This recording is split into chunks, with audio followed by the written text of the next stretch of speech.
Halo Sobat DIY CNC Router dimanapun kalian berada. Di video ini saya akan sharing cara potong material bahan MDF.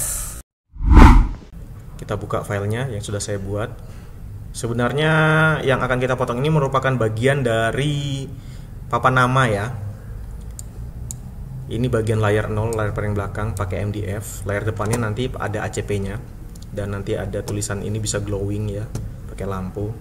Oke, langsung saja kita cek. Ini desainnya. Kita cek ukurannya. Kita ke kiri, ada set job dimension dan origin. Kita klik di sini. Lebar dan tingginya ini saya pakai lebar dan tinggi bahannya ya, bahan MDF-nya. Ketebalannya 5 mm. Di sini tadi saya cek, cross check ulang, ternyata ketebalannya 5,5, tapi nggak ada masalah ya, karena nanti kedalamannya kita 6 mm lebih lah, biar dia bisa putus. Terus zero positionnya itu relatif terhadap permukaan benda. Terus datum zero pointnya di sebelah kiri bawah, kira-kira seperti itu ya. Untuk setup awalnya kita oke. Lanjut, sekarang kita potong ya. Kita buka toolpadnya, sematkan, ada klik pin kecil ini, ada, bisa dilihat ya. Setelah itu kita akan potong satu persatu. Yang pertama saya akan potong adalah bagian ini, bagian murnya ini ya, untuk taruh baut, mur baut di sini ke dinding nanti. Semuanya nanti di sini saya menggunakan metode toolpadnya profil ya, profil. Karena dengan profil aja sudah cukup. Oke, kita klik sini vektornya, baru kita klik profilnya. Saya pakai mata 3,175, ini sudah aktif ya. Kita edit. Oh sebentar, perhatikan dulu start depth-nya 0 ya, cut depth-nya 6,5. Nah tadi saya bilang kan MDF-nya itu tebalnya 5,5, jadi saya buat aja 6,5 biar tembus lah sampai putus gitu. Nah sekarang toolnya saya pakai diameter mata 3,175, pasnya satu pas. Nah sekarang kita cek variabel parameter fit dan speednya. Pas depth-nya 7, ini nggak masalah ya, karena sudah dideklarasikan di sini cut depth-nya 6,5 mm. Step over ini nggak ngaruh karena kita melakukan profil bukan pocketing. Spindle speed ya, mata 3,175, cuman mata saya ini sudah mata lama ya, jadi bukan mata baru grass gitu, kemungkinan tidak begitu tajam, jadi saya akan kurangi RPM-nya jadi 18.000. Terus satuannya saya pakai milimeter per menit. Teman-teman bebas sih mau pakai apa aja, tapi biasanya kalau metrik, satuan metrik ya, orang Indonesia biasanya pakai milimeter per menit atau milimeter per detik ya.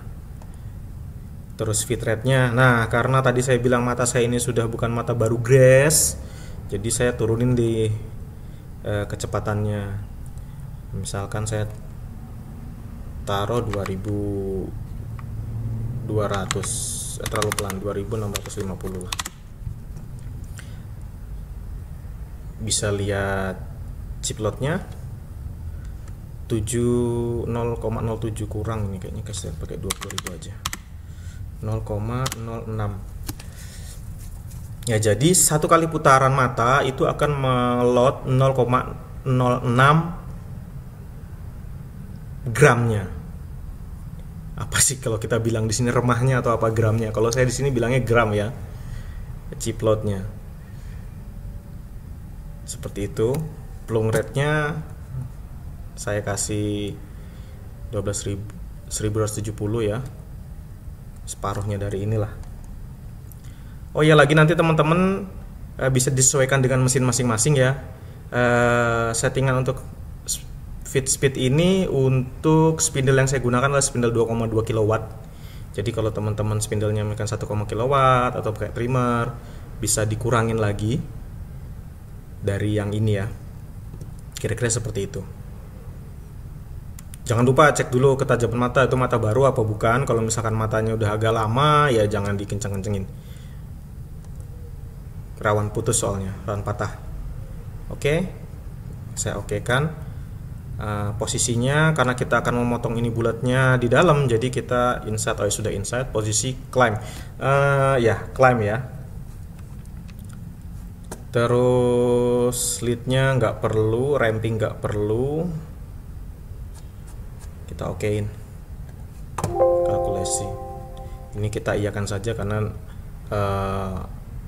maksimal tool depth-nya 6,5 mm ya, dari lebih dalam daripada tebal bahan. Kita okean saja, kira-kira seperti ini. Satu, kita rename jadinya misalkan 01, kita rename ulang 01, kok 91, rename 01. Oke. Setelah itu saya akan potong bagian logo ini. Nah, logo ini ada sedikit tak ya, atau jembatan. Soalnya kalau dilangsungin itu logonya takutnya putus dan takutnya nggak kuat ya, karena tebalnya cuma 5 mili plus ACP 3 mili, jadi totalnya 8 mili ya. Ditempel dinding juga dan ini lumayan besar. Takutnya putus, jadi dibuat tak seperti ini. Tapi ini tidak mengganggu jalannya lampu kok nanti. Kita duplikat saja ini ya, karena sama sebenarnya parameternya. 02,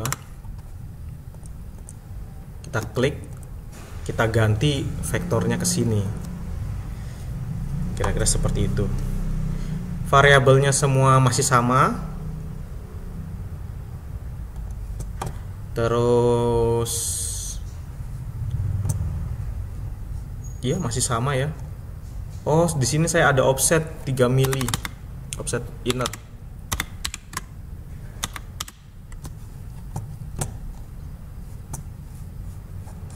Kita kalkulasikan. Nah, bisa dilihat dia ada offset 3 mili ya. Jadi dia potong 3 mili di dalam garis. Ini untuk kebutuhan saya sekarang, saya butuh seperti itu ya. Jadi nanti akrilik dan ACP yang ditempel di atas itu tidak langsung tembus. Tidak langsung tembus ya. Jadi ada space 3 mili untuk merekatkannya dengan lem ya. Khusus untuk yang logo ini. Sementara kalau yang tulisan ini saya tembusin saja. Karena kalau saya kasih spacer 3 mili nanti lampu saya nggak bisa masuk. Nggak bisa masuk di celah-celah yang kecil-kecil, terangnya nggak bisa keluar. Kita duplikat, kita rename 03, kita pilih vektornya ya, ini vektornya sudah kepilih ya.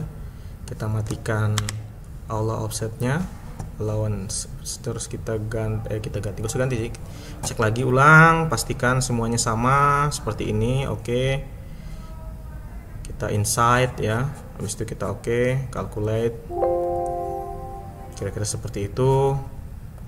Dan terakhir kita cut out dari luar line yang ini.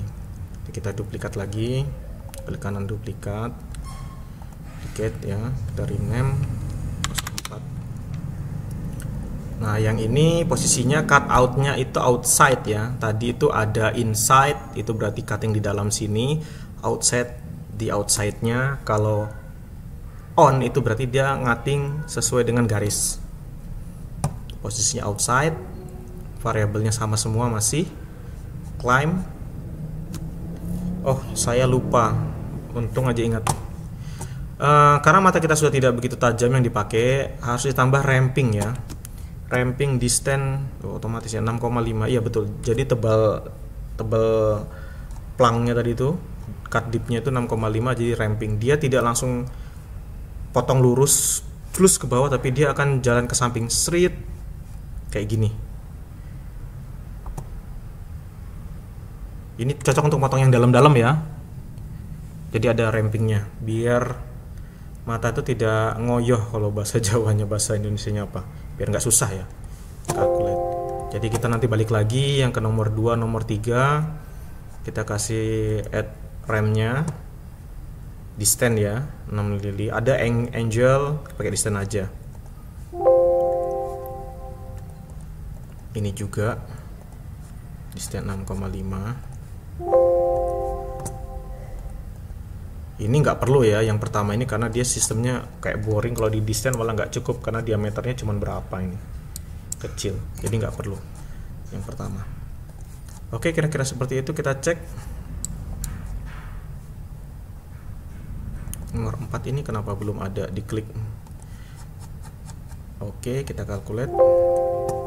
Yes, sudah semua. Preview visible toolpath kira-kira sudah jadi seperti ini ya.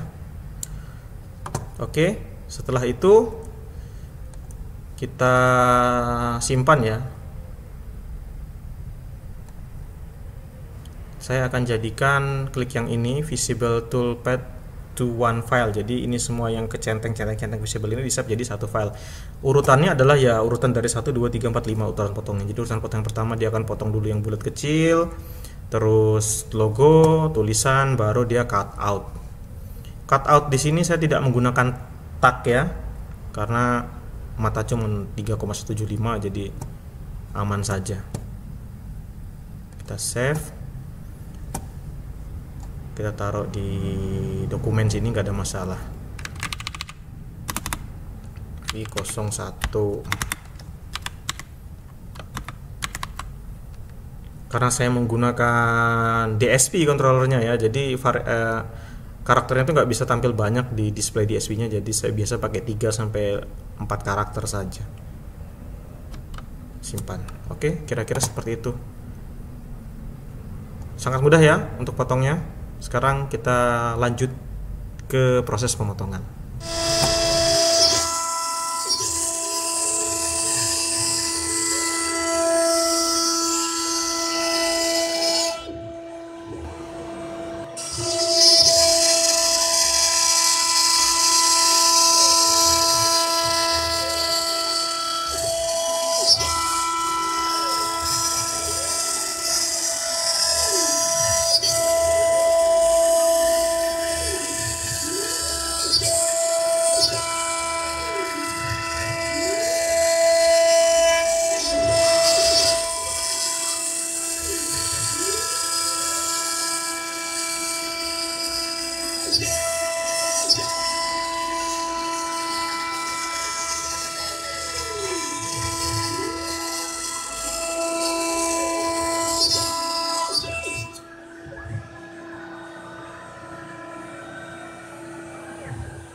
Ini adalah hasil potongnya ya teman-teman.